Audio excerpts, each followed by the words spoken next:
So Dorothy, in the 21st century, school leadership in particular is going to have to be very different in many respects to how it was when you and I started our careers in public education.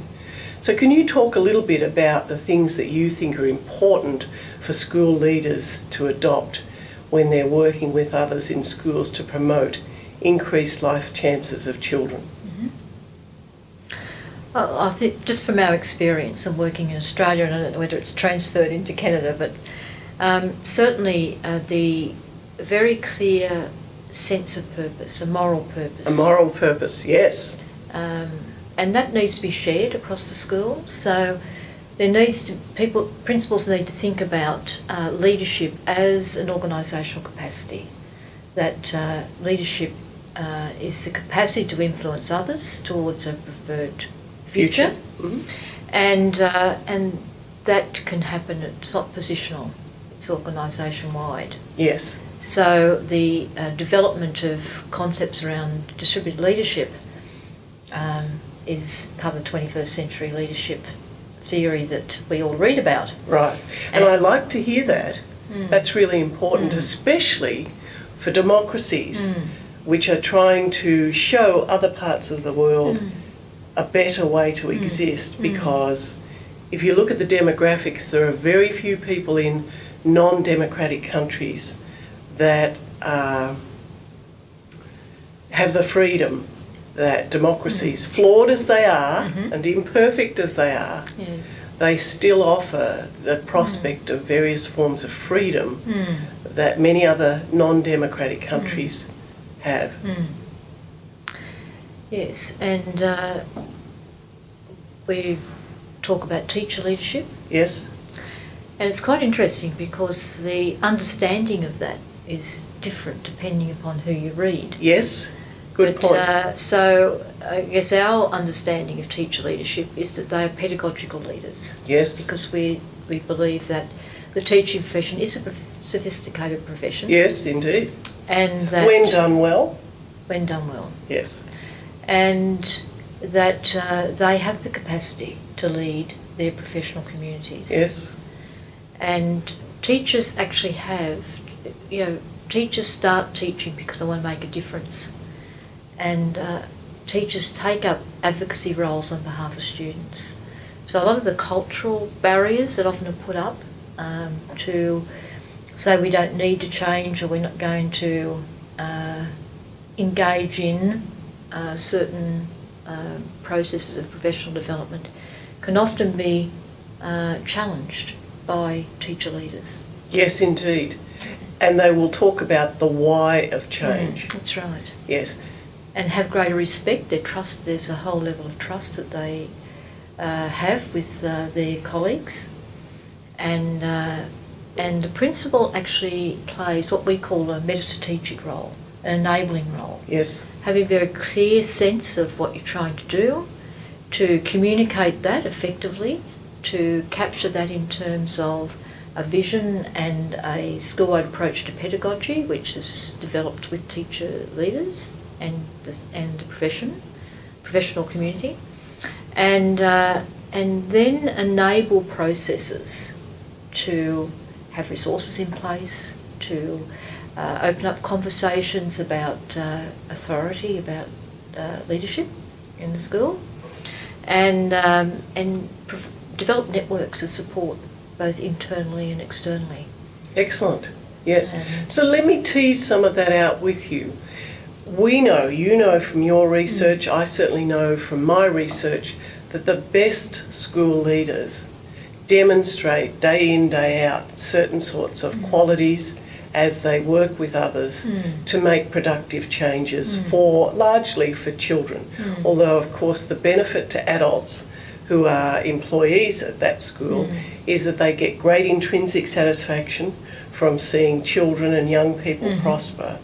And they get a strong sense of their own efficacy as professionals, and they learn to take risks and lead and win and lose as they experiment and move toward a better future for most children, if not all.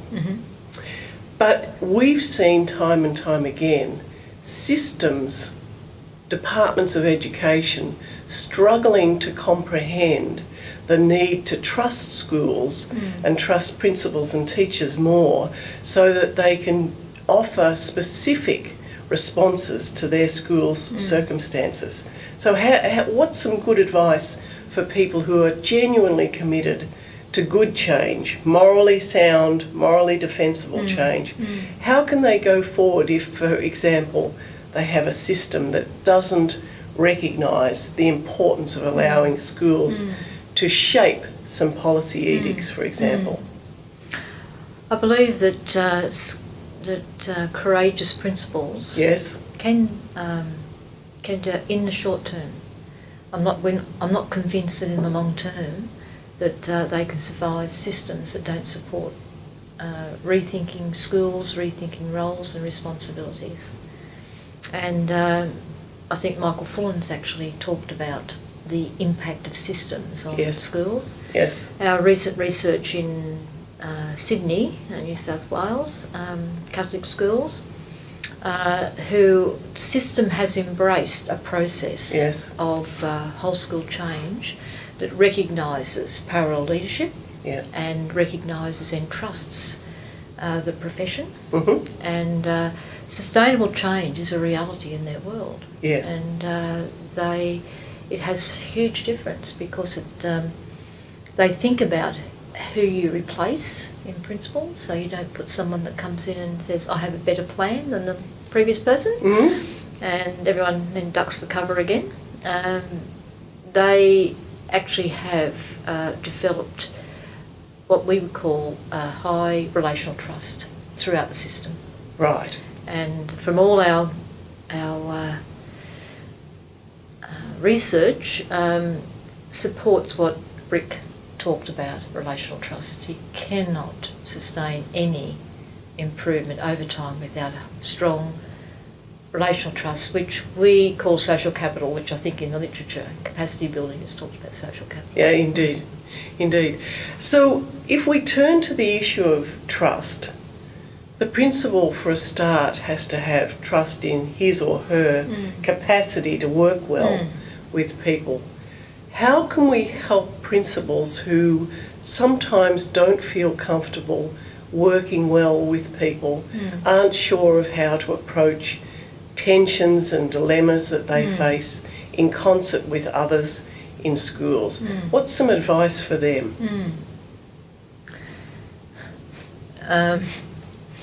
Put it this way. Because it takes courage. Yes, and I think if you look at how do we conceptualise parallel leadership, well, we talked about mutualism. Yes. Talked about shared beliefs and values and allowance for individual expression. Right. And I think that... And no penalty. And no blame. No blame. No blame environment. You have to have that in your culture. Okay. And now that's hard to achieve.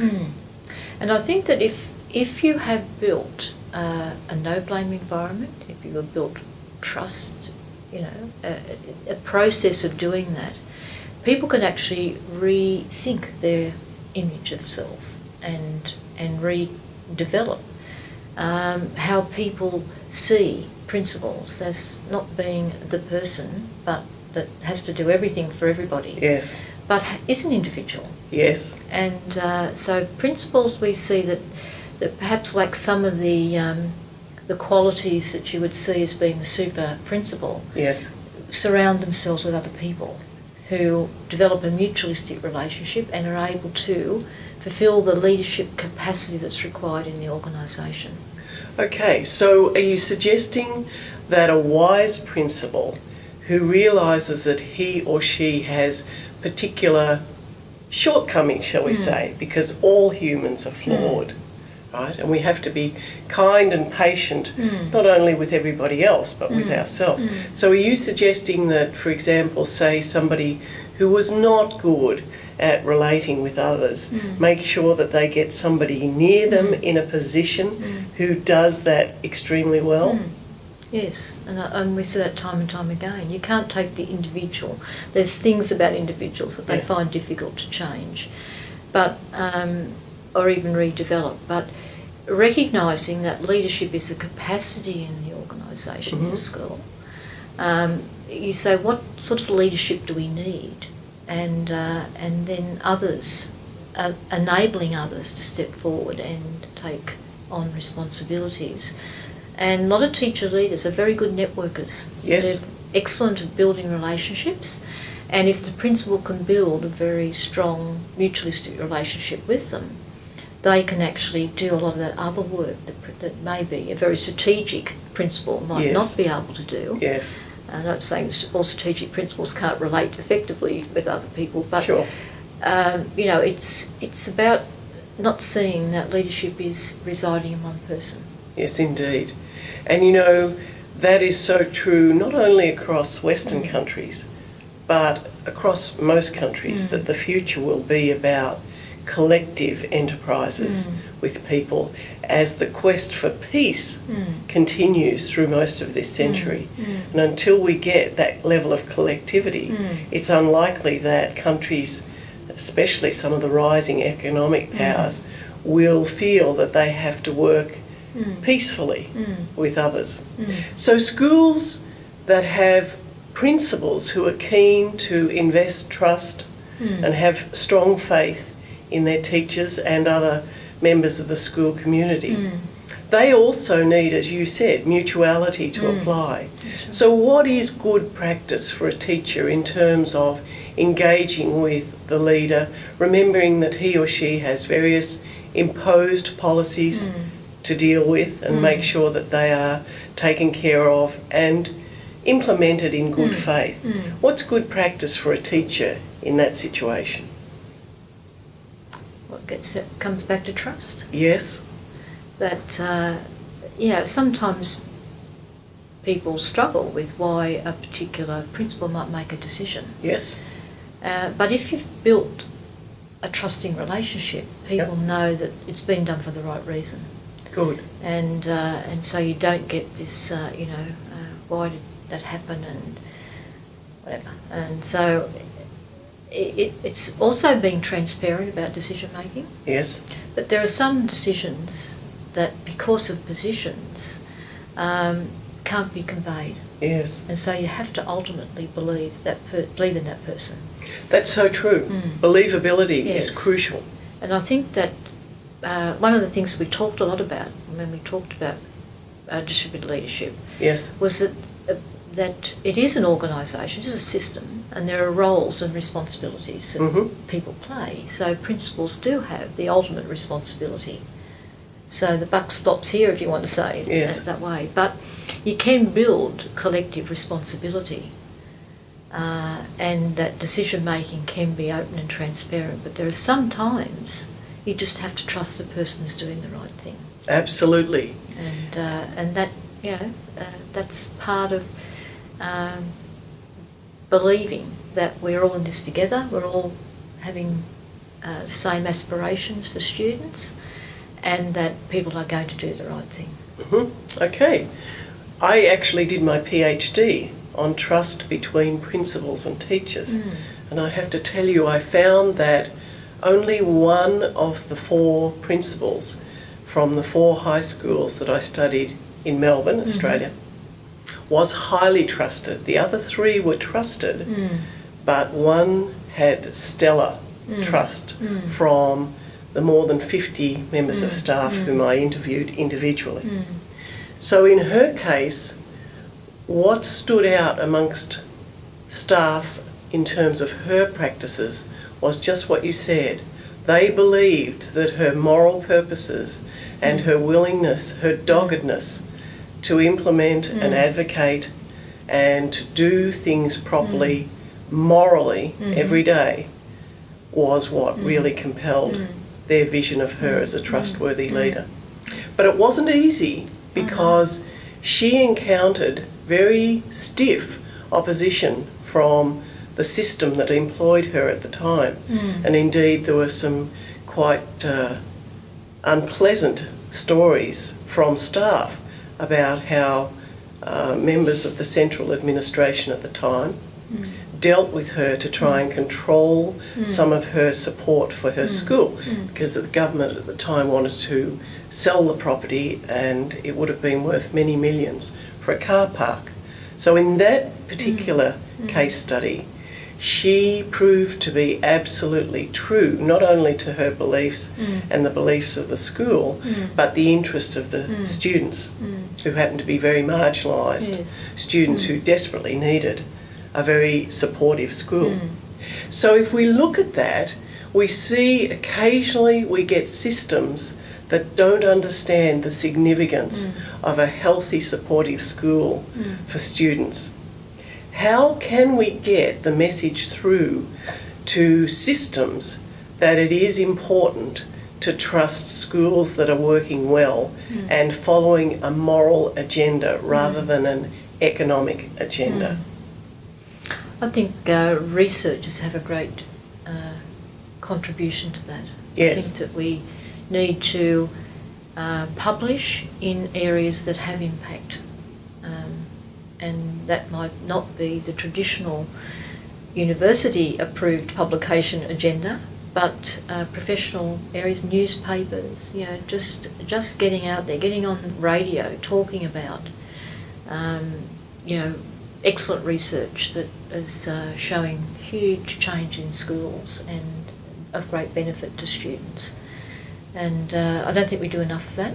I think we're very remiss, actually, in Australia. I'm not sure what happens here, but even the profession itself needs to advocate for itself. Absolutely. And that, again, I think we don't use the power of the media. Yes. We tend to just roll over and complain amongst ourselves rather than being proactive. And doing positive things about it. And, that's right. And also, just going back a little earlier, and I was just thinking, one of the things that people often talk about is that do you need everybody in the boat in schools? And I think that's always a big issue. How many people do you need in the boat to actually move forward? And so the concept of critical mass is actually very important. Yes. And so people often get disappointed because not everybody is rowing in the same direction. And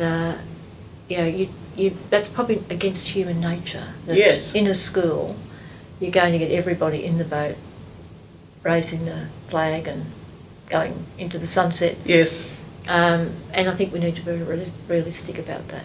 And there is a bit of courage that principals have to say, we have sufficient people to support where we're going, and we're going that way.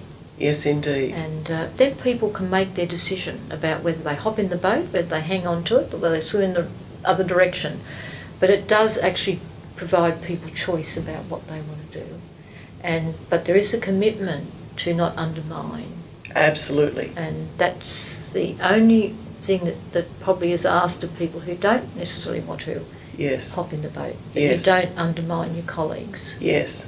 So having a sense of winning and losing and being gracious in defeat if a decision doesn't go your way is important as a quality of practice from not only principals but also teachers.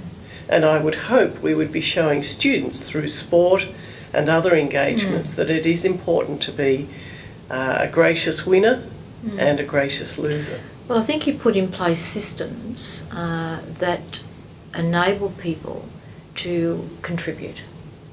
Now, they then decide whether they contribute, but given the opportunity, then you can't complain that I wasn't involved. And there is most people, not everybody, but most people are reasonably able to cope with that, but they may not win all the time. And that's where sometimes principals have to have conversations with people who, given every opportunity, still believe that they have the right to undermine others, and that often happens. Yes, indeed.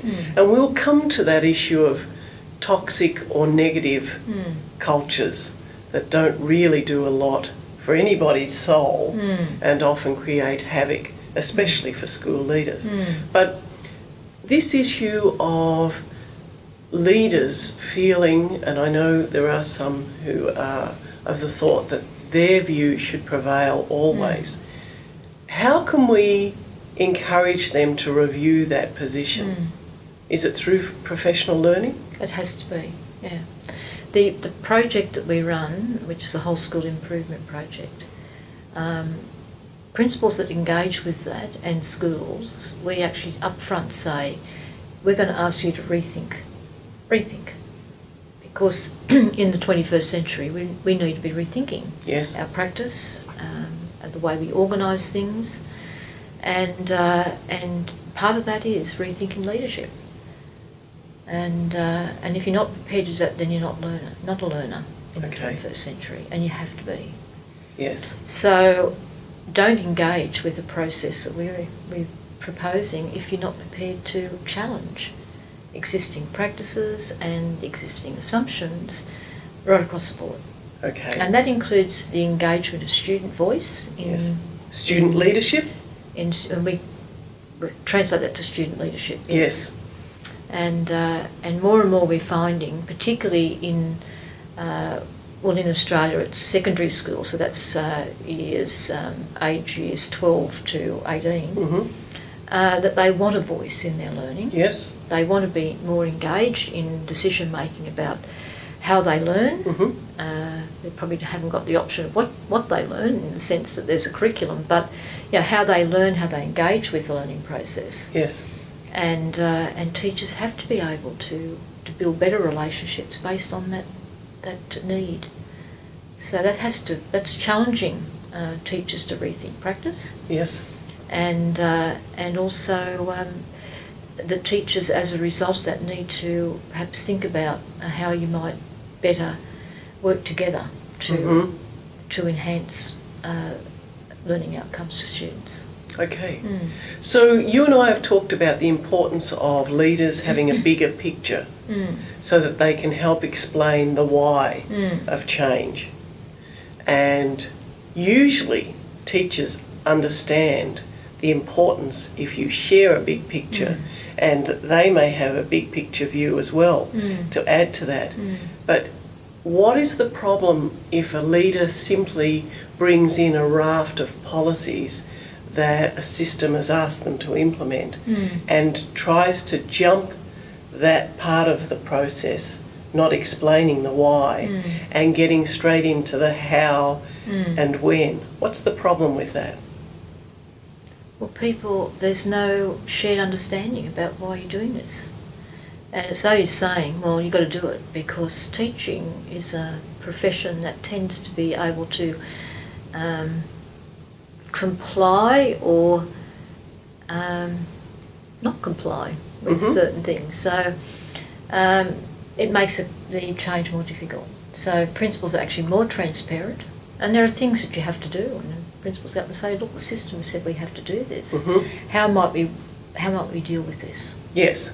And so engaging people in the conversation, because teachers know that the systems will make decisions and they'll tell schools what to do, but how you deal with that is about getting people to work together and taking collective responsibility for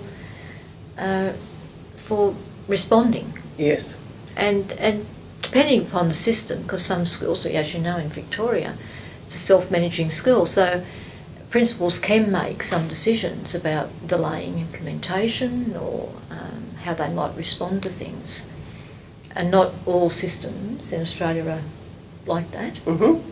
But so it really depends on the system, what degree principals have to respond to systems initiatives. If you go into Queensland, it's totally, the system will make some decisions and people do have to respond and are audited to make sure that they do, by the end of the year, have complied or have engaged somehow in the edicts that came out at the beginning of the year. I remember those days.